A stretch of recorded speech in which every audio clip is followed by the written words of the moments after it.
Good evening friends, कैसे हैं आप लोग।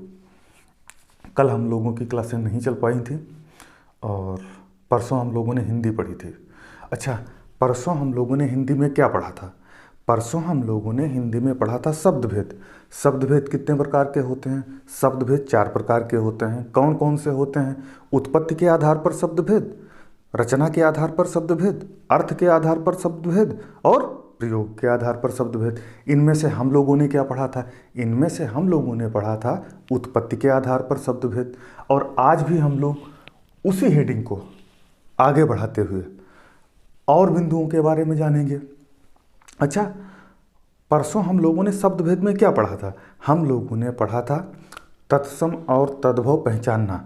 ठीक है, अब हम लोग तद्भव और तत्सम पहचान लेते हैं। जैसे मैंने आपको बताया था, जैसे युग का या युग जो होता है वो आपका क्या होता है? तत्सम होता है। जब इसका तद्भव बनेगा तो या का जा में बदल जाएगा। ठीक है, युग का जुग हो जाएगा, युवा का जवान हो जाएगा। इस तरीके से हम लोगों ने काफ़ी पढ़ा था। जैसे बनिया का वणिक हो जाएगा, वर्षा का बरसात हो जाएगा, बंदर का वानर हो जाएगा। तो आज हम लोग क्या पढ़ेंगे? आज हम लोग पढ़ेंगे तद्भव और तत्सम कैसे परीक्षा में पूछे जाते हैं। ये मैंने लिखे हुए हैं। इनकी संख्या लगभग 45 या 50 है। इसके बाद फिर हम लोग 45 या 50 पढ़ेंगे। ये पढ़ने से होगा क्या? ये पढ़ने से ये होगा, अगर आप 45 या 50 पढ़ के पूरी तरीके से परीक्षा में जाते हैं तो उसका आपको लाभ मिलेगा। ठीक है, क्योंकि सारे तो मैं बोर्ड पे नहीं बता सकता हूँ, लेकिन जो परीक्षा के लिहाज से इम्पोर्टेंट हैं वो तो बता ही सकता हूँ। वही मैं आपको बताने की कोशिश कर रहा हूँ। तो आइए देखते हैं।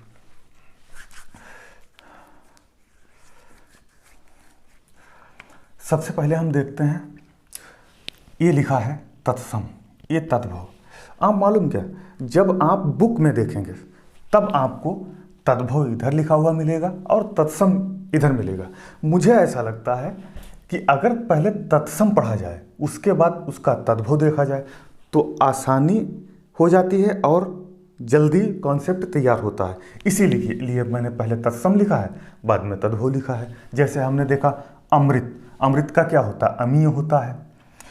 अक्षर का क्या होता है? अक्षर होता है। बस ये अंतर मैंने आपको बताया था। इसके बारे में मैंने आपको पढ़ाया भी था। किस में पढ़ाया था? मैंने आपको बताया था 99% यह तत्सम में पूछा जाता है। फिर आम्रचूर्ण का आमचूर हो जाएगा, अमावस्या का अमावस हो जाएगा, एकल का अकेला हो जाएगा, अकथ्य का अकथ हो जाएगा, अर्ध का आधा हो जाएगा, अट्टालिका अटारी हो जाएगा, उलूक का उल्लू हो जाएगा, अंगरक्षक अंगरखा हो जाएगा, अग्निष्टिका अंगीठी, अंगप्रौछा अंगौछा, अंगुष्ठिका अंगूठी, अछिका आँख होता है, करपट का कपड़ा होता है। इधर देखिए, अध का आज, ऊष्ट का ऊंट हो जाएगा, ऊर्ण का ऊन हो जाएगा, स्कंद भार कहार हो जाएगा, कैवर्त का केवट हो जाएगा, कर्तव्य का कर्तव्य हो जाएगा, कूर्चिका का कूची हो जाएगा, करकटी ककड़ी हो जाएगा, कार्य का काज या कारज हो जाएगा, कच्छप कछुआ, कट्टार कटार, कान्य कुब्ज कन्नौज हो जाएगा। बहुत अच्छा है। करपास कपास हो जाएगा, कर्पूर का कपूर हो जाएगा। अब देखिए इधर, गणेश का गणेश हो जाएगा, गलत का गलत हो जाएगा। ये देखिए, इसमें जो ला बना हुआ है वो आधा है, गलत का गलत हो जाएगा। धृत, देखिए बेटा काफ़ी इंपॉर्टेंट है, कई बार परीक्षा में पूछा गया। धृत का घी हो जाएगा, गृह घर हो जाएगा, चर्म का चमड़ा हो जाएगा। और एक चीज़ होता है, इसको बेटा चाम भी कहते हैं, चाम। चंद्र चांद हो जाएगा। और एक एक बात याद रखना, जैसे आपने देखा होगा जो तत्सम होता है उसमें ए वाली बिंदी नहीं लगती, केवल ए वाली बिंदी लगती है। ए वाली किस में लगती है? ए वाली तद्भव में लगती है। चंद्रिका चांदनी हो जाएगा। चतुर्थ चौथा हो जाएगा। चूर्ण चूरन। छादन छाजन। सकट छकड़ा हो जाएगा। युक्ति जुगत हो जाएगा। वातायन जंगला।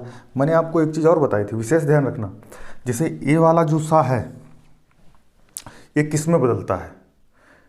ये ज़्यादातर इस सीटी वाला सा बदल जाता है सरोता वाले सा में, लेकिन जैसे श्यामल का सांवला हो जाता है, लेकिन हर जगह नहीं, ज़्यादातर। इतना याद रखना। अब आपको मैंने बताया था कि सा सीटी वाला सा सरोता वाले सा में बदल जाता। अब आप सोचने लगेंगे फिर ये क्यों नहीं यहाँ पे बदला? ठीक है, ये भी बदलना चाहिए। हर जगह नहीं बदलता है, लेकिन ज़्यादातर बदल जाता है। ठीक है, इतने मैंने पढ़ लिए हैं। अब हम चाहते हैं इसके बाद इतने और पढ़ लिए जाएंगे, तो उससे जो है परीक्षा में काफ़ी आसानी मिलेगी। अब आप थोड़ा हमें समय दीजिएगा और इसको जो है हम मिटाने के बाद फिर से लिखते हैं, फिर से पढ़ते हैं। ओके,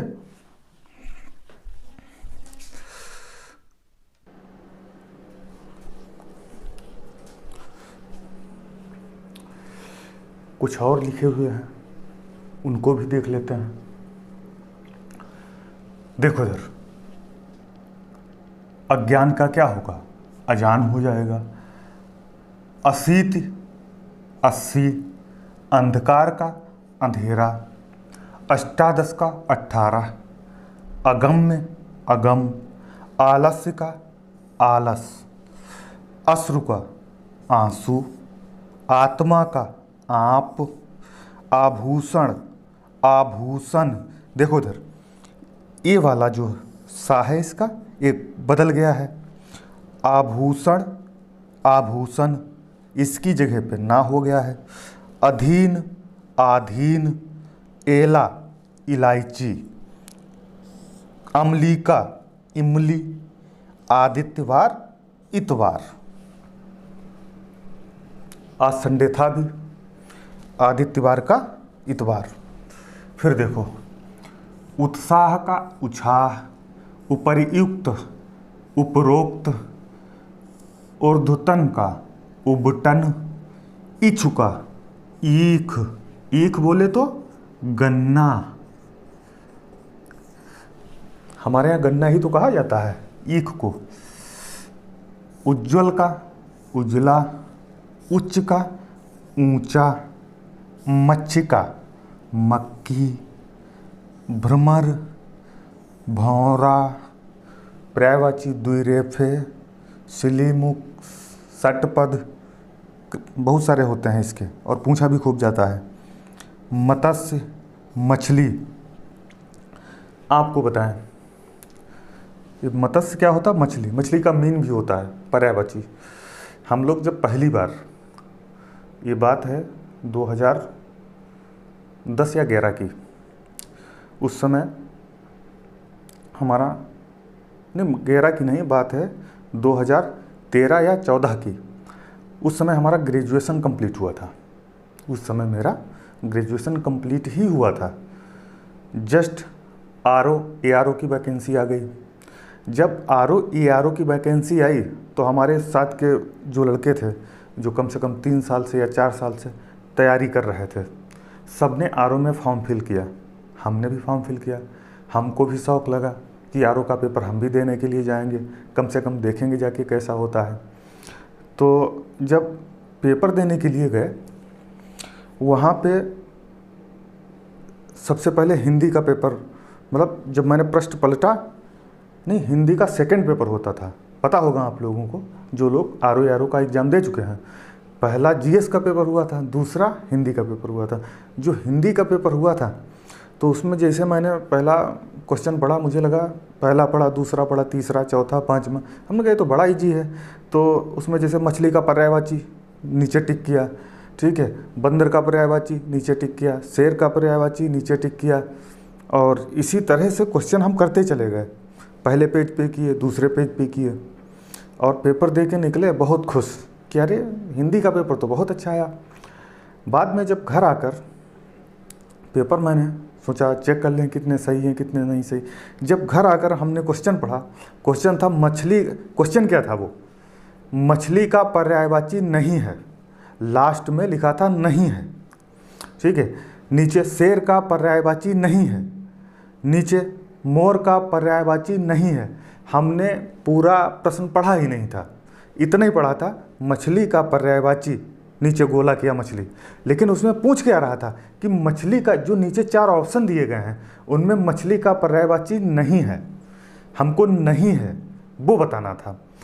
इस तरह से पहला पेज, दूसरा पेज, इस हिसाब से हमें लग रहा है उसमें जितने भी 60 क्वेश्चन थे उसमें जो भी क्वेश्चन इस तरीके से दिए गए थे वो हमारे सारे गलत हो गए थे। तो इस बात का आप लोगों को इसीलिए बता रहे हैं, इस बात का विशेष ध्यान रखना है। एग्जाम में जाते हो क्वेश्चन पूरा पढ़ना है, ये नहीं कहा कि देखा मछली का पर्यायवाची गोला, पूरा पढ़ लो। कहीं ऐसा तो नहीं कह रहा कि मछली का पर्यायवाची नहीं हो, हमारी तरह आपका भी गलत हो जाए, ठीक है। और हम नहीं चाहते कि आपका प्रश्न गलत हो। मृषण का मक्खन, मत्सर का मच्छर, मरण का मरना, मित्र का मीत होता है। इधर देखो मृतिका, ये कई बार पूछा गया है, मृतिका का मिट्टी, मंडूक मेंढक, शर्करा शक्कर। देखो वैसे आप इस सा को सीटी वाले सा को सरौता वाले सा में बदलते हैं, कहीं नहीं भी बदलते हैं, लेकिन यहाँ पे ये बदला नहीं जाएगा, ठीक है, ज्यों का त्यों बना रहेगा। अच्छा एक चीज़ और बताओ, शायद स्टार्टिंग में मैंने आपको बताया है नहीं बताया है, जो तत्सम है,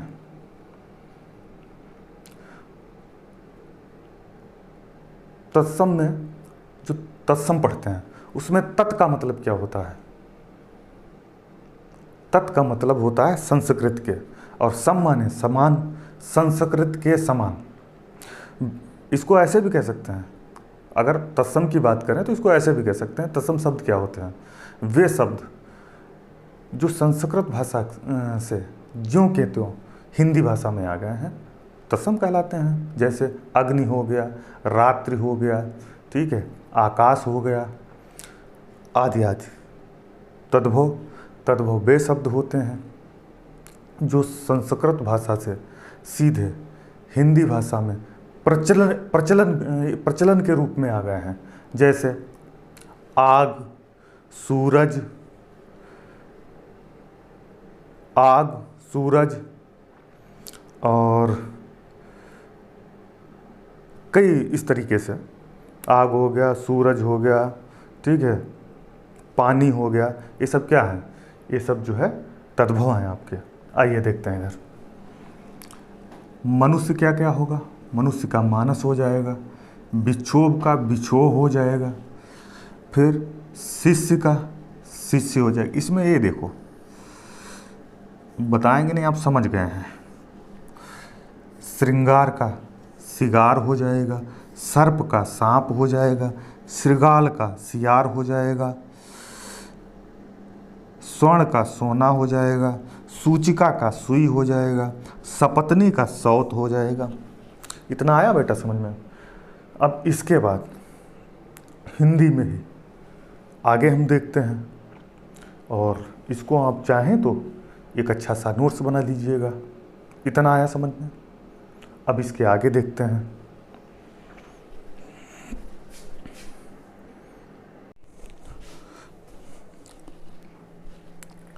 अब हम लोग पढ़ेंगे देशज शब्द और विदेशज शब्द, क्योंकि देशज शब्द और विदेशज शब्द परीक्षा में खूब पूछे जाते हैं।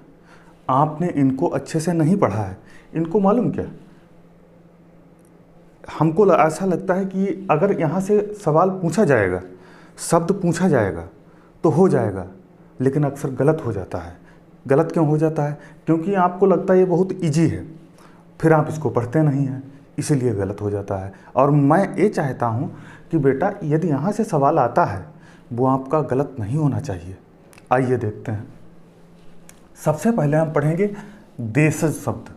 वे शब्द जो क्षेत्रीय या स्थानीय प्रभाव के कारण हिंदी में प्रचलन में आ गए हैं, देशज शब्द कहलाते हैं। जैसे डिब्बा, पगड़ी, खटपट, झुग्गी, तोंद, थैला, खूंखार, चटर-पटर, हलवाई, खुरपा। ये कई बार पूछा गया है बेटा। पेट, खिड़की, गड़बड़, खिड़की भी पूछा गया है। विदेशज शब्द, इन्हें आगत शब्द भी कहा जाता है। आगत शब्द आप पढ़ चुके हैं, मैं आपको पढ़ा चुका हूँ। डॉक्टर, गॉड, कमरा, स्कूल, कमीज, बटन आदि। अब आइए देखते हैं अंग्रेजी शब्द। अंग्रेजी शब्द मैंने कुछ जो परीक्षा में अक्सर पूछे गए हैं वो ही मैंने लिखे हैं। आप इनको अच्छे से पढ़ लीजिए, देख लीजिए।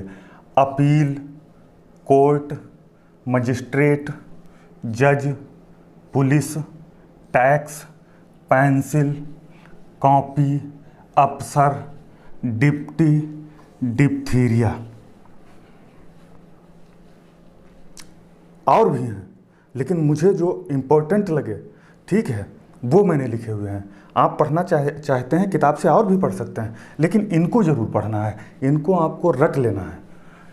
फारसी शब्द देखिए। आबरू, आतिशबाजी, आफत, आराम, आमदनी, आवारा, उस्ताद, कुश्ती, दफ्तर, गुलाब चादर। जिनको मैं गोला कर रहा हूँ, ये बराबर परीक्षाओं में पूछे जाते हैं।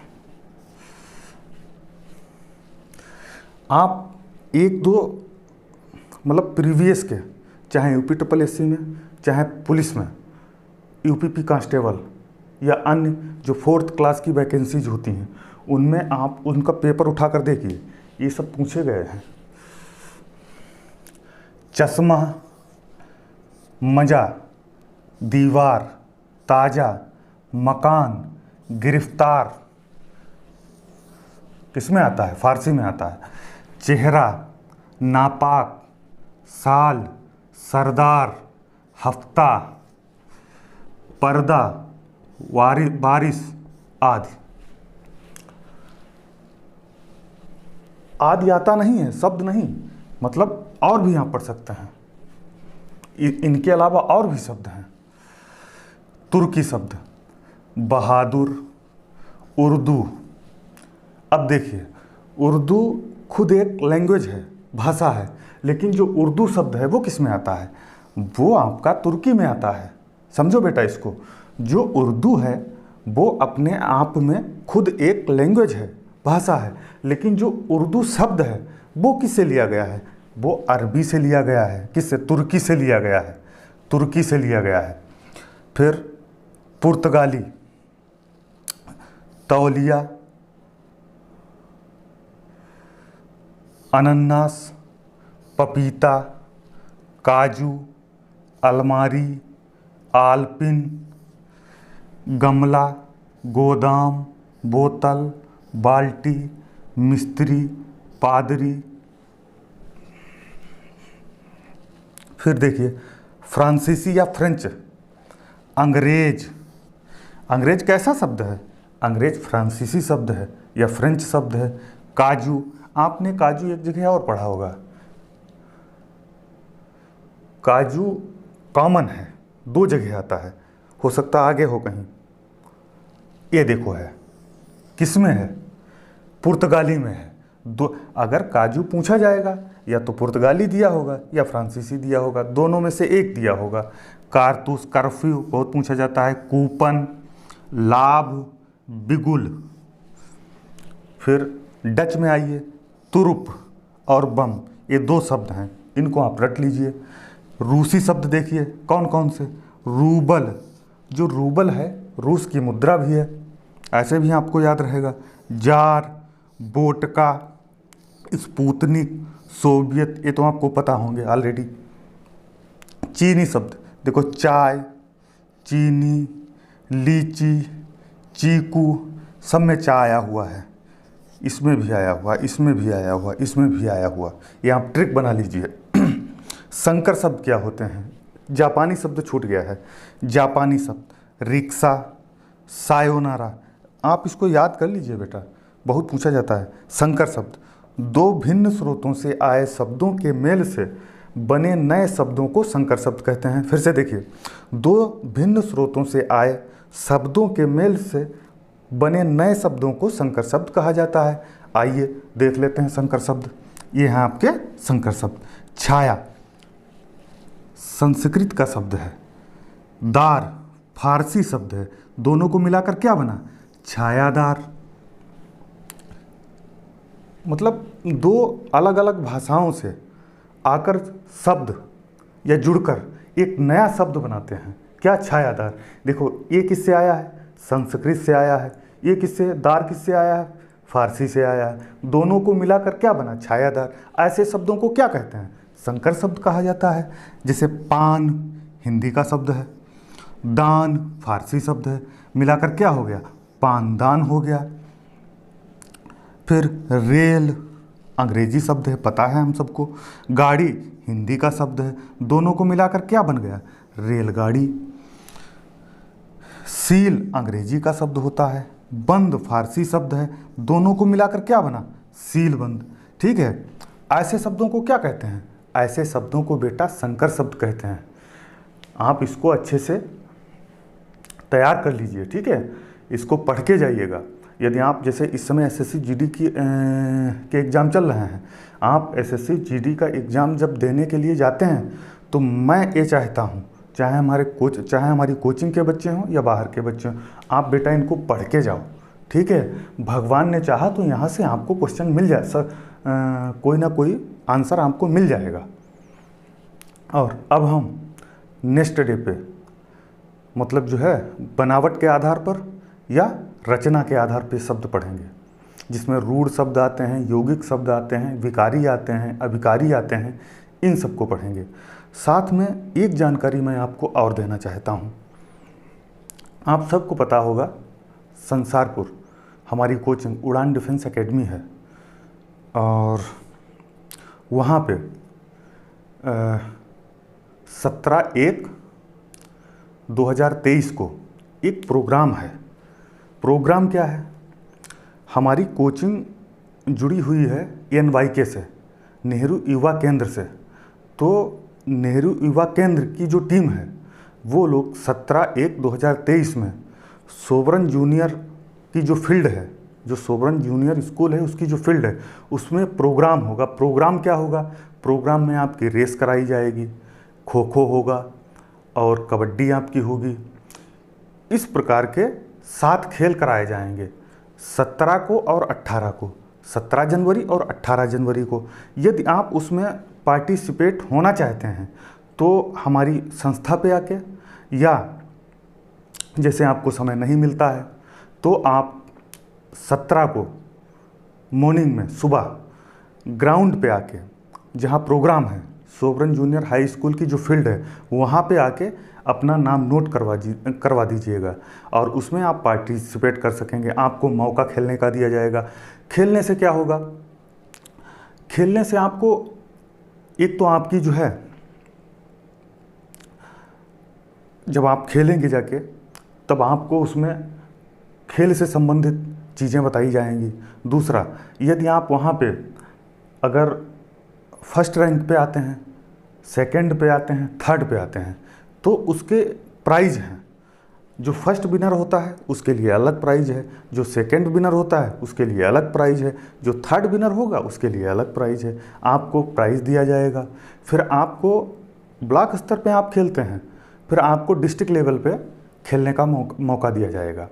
तो मैं ये चाहता हूँ हमारे जो क्षेत्र के बच्चे हैं सभी उसमें पार्टिसिपेट करें और आगे बढ़ें, ऐसी मेरी इच्छा है। और इसी के साथ मैं अपनी बात को समाप्त करूँगा। कल इसी समय फिर हमारी और आपकी मुलाकात होगी यहीं पे।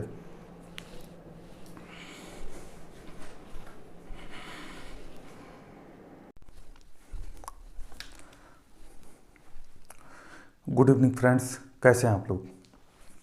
उम्मीद करता हूँ सभी लोग अच्छे होंगे। और चर्चा कर लेते हैं कि हम लोगों ने अभी तक पढ़ा क्या है। हम लोग पढ़ रहे थे शब्द भेद। हम लोग हिंदी में पढ़ रहे थे शब्द भेद। देख लेते हैं कि शब्द भेद में अभी तक क्या पढ़ा है।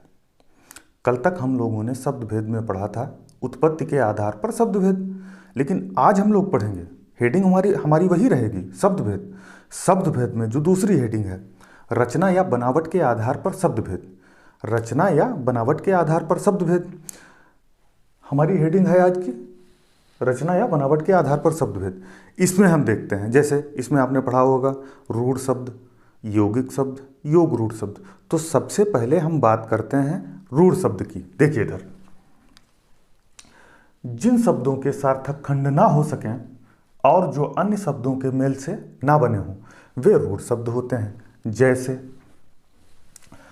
हाथ, कान, कलम, चावल, घर, मुंह। ठीक है, इनके आप सार्थक खंड नहीं कर सकते हैं। हम जरा खंड करके देख लेते हैं। जैसे इनमें से हम ले लेते हैं, कान ले लेते हैं। कान, ये कान है, इसको हमने अलग अलग कर दिया, कान। अच्छा, इनका कोई सार्थक अर्थ निकलता है? का कोई अर्थ निकलता है या ना का कोई अर्थ निकलता है? कोई अर्थ नहीं निकलता है। अब इनको दोनों को हमने जोड़ दिया, ठीक है, अब हो गया कान। अब इनका अर्थ निकलता है। यही तो डेफिनेशन कह रही है। देखो, जिन शब्दों के सार्थक खंड ना हो सकें और जो अन्य शब्दों के मेल से ना बने हों, वे रूढ़ शब्द होते हैं। इनमें कोई, ये तो खुद में अपने आप में एक शब्द है, कान अपने आप में एक शब्द है, इसमें कोई दूसरा शब्द आकर तो नहीं जुड़ा है, कोई नहीं जुड़ा है, ठीक है। और ना तो इसको, अगर हम इसको अलग अलग कर देते हैं, उसका कोई अर्थ भी नहीं निकलता है। इसी को क्या कहते हैं? रूढ़ शब्द कहते हैं। आप नोट कर लीजिए, हाथ, कान, कलम, चावल, घर, मुंह आदि, यही आपसे परीक्षा में पूछे जाते हैं। फिर हम यौगिक शब्द देखते हैं। यौगिक का अर्थ सबको पता होगा, नहीं पता है तो पता कर लीजिए। यौगिक का अर्थ होता है मेल से बना हुआ। जो शब्द दो या दो से अधिक शब्दों के मेल से मिलकर बनता है, क्या कहलाता है? यौगिक शब्द कहलाता है। सिंपल सी बात। जैसे विज्ञान, इसको तोड़िए, इसके देखो सार्थक अर्थ निकल रहे हैं। वी का मतलब क्या होता है? अगर हमने इसको विज्ञान को तोड़ा तो वी प्लस ज्ञान, मतलब संधि विच्छेद कर दिया इसका हमने।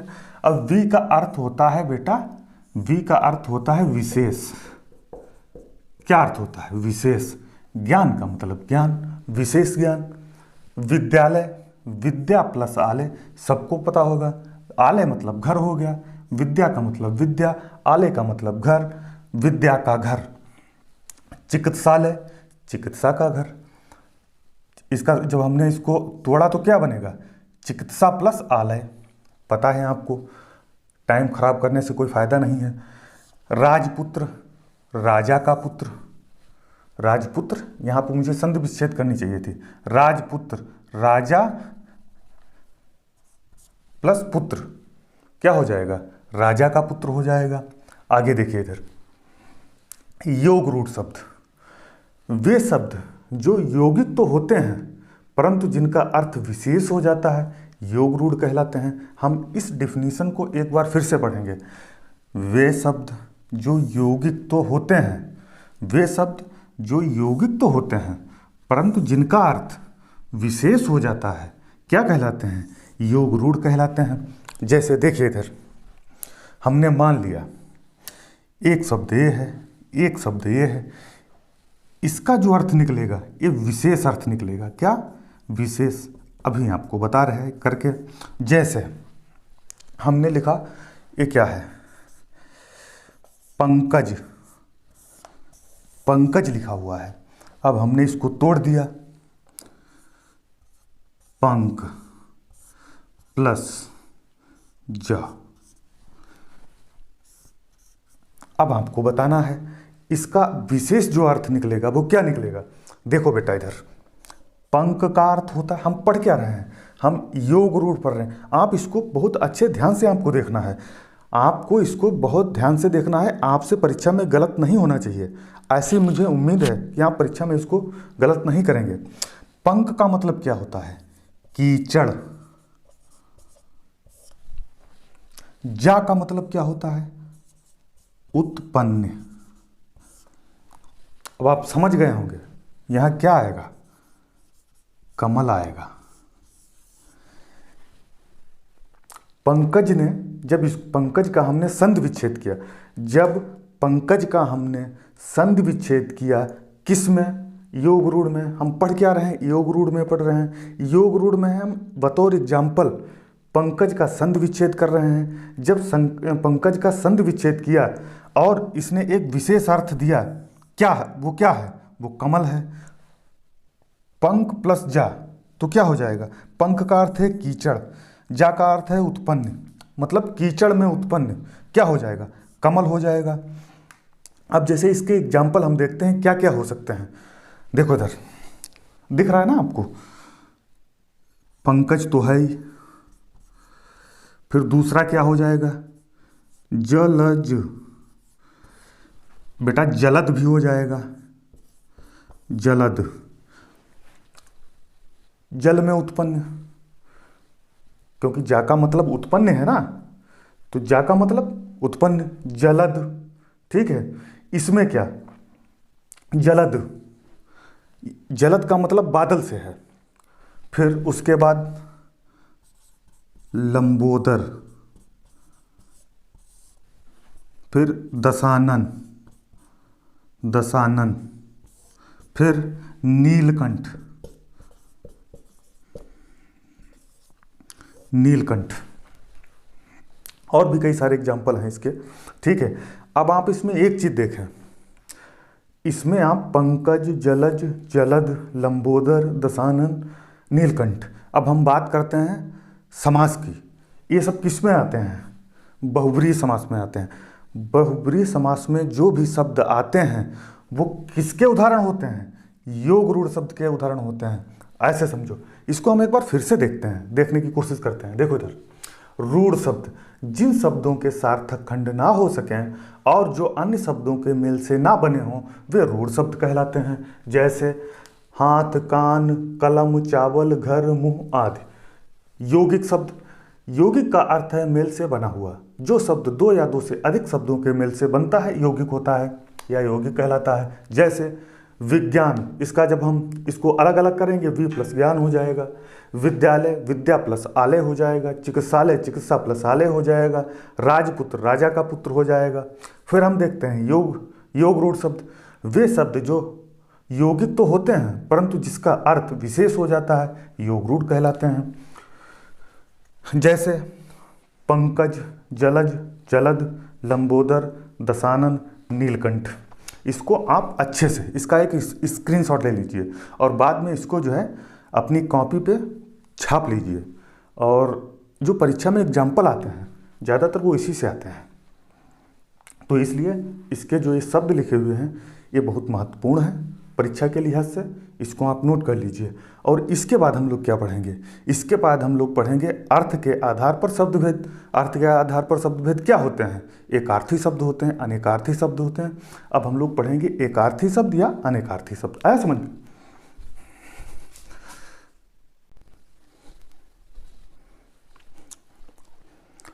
अब बेटा हम लोग देख लेते हैं अर्थ के आधार पर शब्दभेद। आइए इधर, सबसे पहले हम देखते हैं एकार्थी शब्द। जिन शब्दों का केवल एक ही अर्थ होता है एकार्थी शब्द कहलाते हैं। देखो इधर, व्यक्तिवाचक संज्ञाएं इसी का उदाहरण है। नंबर एक बात, जैसे गंगा, पटना, जर्मन, अप्रैल। आपको नोट्स बनाना है। जो कोचिंग के बच्चे हैं वो इसको मिस नहीं करेंगे। ठीक है, खूब सवाल पूछे जाते हैं।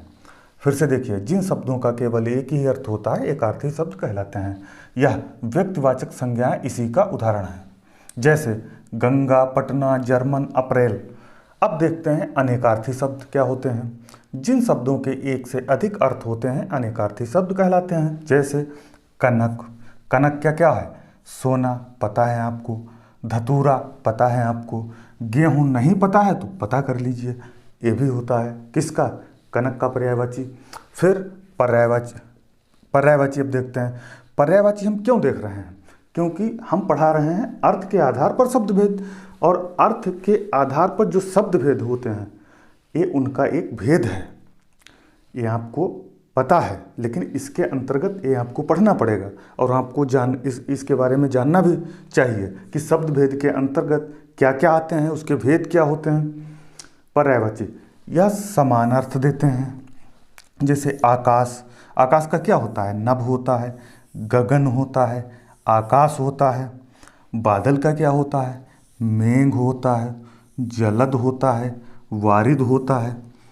फिर विलोम शब्द क्या होते हैं? या विपरीत अर्थ का बोध कराते हैं। जैसे जय का पराजय हो जाएगा, पाप का पुण्य हो जाएगा, स्तुति का निंदा हो जाएगा, दिन का रात हो जाएगा। आया समझ में? और अब इसके बाद हम लोग पढ़ेंगे प्रयोग के आधार पर शब्द भेद। ठीक है, आप थोड़ा समय दीजिएगा, फिर उसके बाद तुरंत आपको जो है प्रयोग के आधार पर शब्द भेद पढ़ाते हैं। ओके,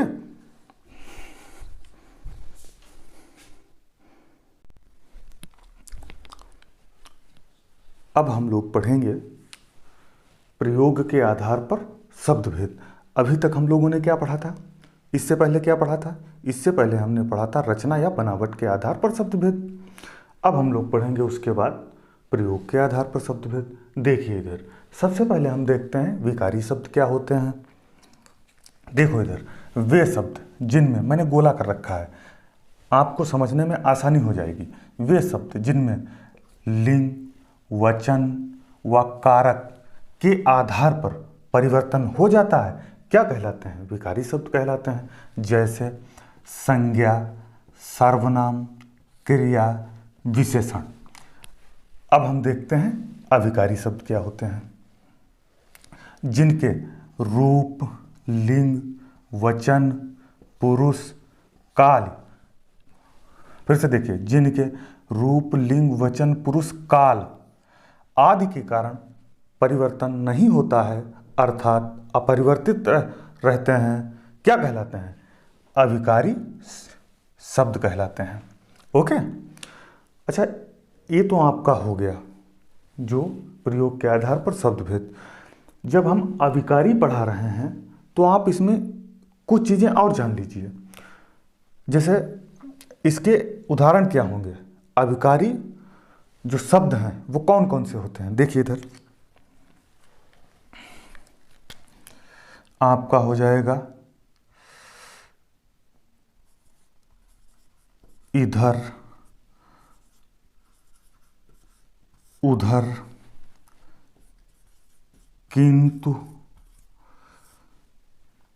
कई सारे ऐसे शब्द हैं जिनके रूप परिवर्तन नहीं होते हैं, ज्यों के त्यों प्रयोग किए जाते हैं। इनको आप इधर का, जैसे मान लो लिखा है इधर उधर, अब इसको आप उधर का है, इसको बदल नहीं सकते हैं। जैसे ना तो उधरी कर सकते हैं, ना उधरो कर सकते हैं। ज्यों का त्यों मतलब जो है प्रयोग होता है। जिनके रूप, लिंग, वचन, पुरुष, काल आदि के कारण परिवर्तन नहीं होता है, अर्थात अपरिवर्तित रहते हैं। साथ में एक बात और जान लीजिए, जो अविकारी होते हैं वही अवयव होते हैं। अविकारी पदों या शब्दों को ही अवयव कहा जाता है। अब अवयव होते कितने प्रकार के हैं? अवयव 4 प्रकार के बेटा होते हैं। देखो इधर,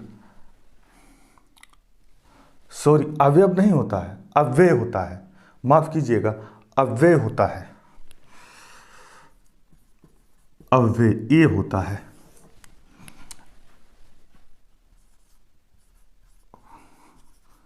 अव्यय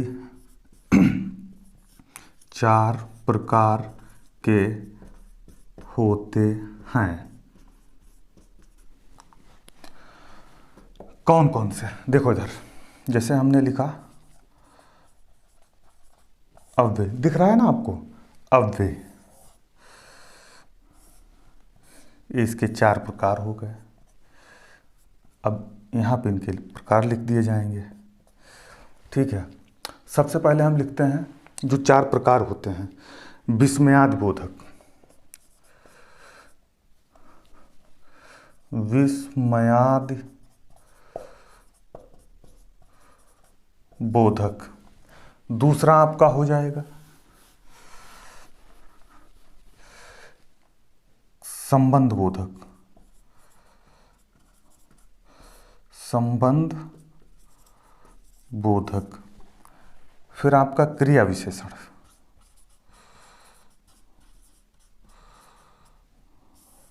क्रिया विशेषण हो गया आपका। फिर एक आपका बचा है, कौन सा?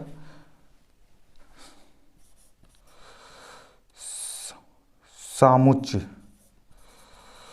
सामुच्य बोधक। ज्यादातर कौन सा पूछा जाता है? क्रिया विशेषण पूछा जाता है। अच्छा, पूछ लिया जाता है क्रिया विशेषण कितने प्रकार के होते हैं? 4 प्रकार के होते हैं। कौन कौन से होते हैं? पहला आपका हो गया कालवाचक, फिर आपका दूसरा हो गया स्थानवाचक, फिर आपका हो गया तीसरा, कौन सा होगा बताओ? रीतिवाचक।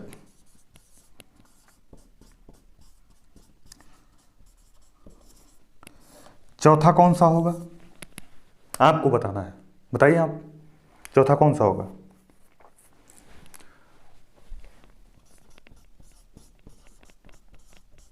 परिमाणवाचक। ओके। अब कालवाचक, जैसे इसका हम एक उदाहरण लेते हैं। आज सुबह से घंटी बार बार, देखना बेटा इधर, आज सुबह से घंटी बार बार बज रही है। ये बार बार क्या है? एक कालवाचक है, समय को ही तो बता रहा है। फिर स्थानवाचक, स्थानवाचक आप इसको ऐसे समझिए, जो स्थानवाचक है, बच्चे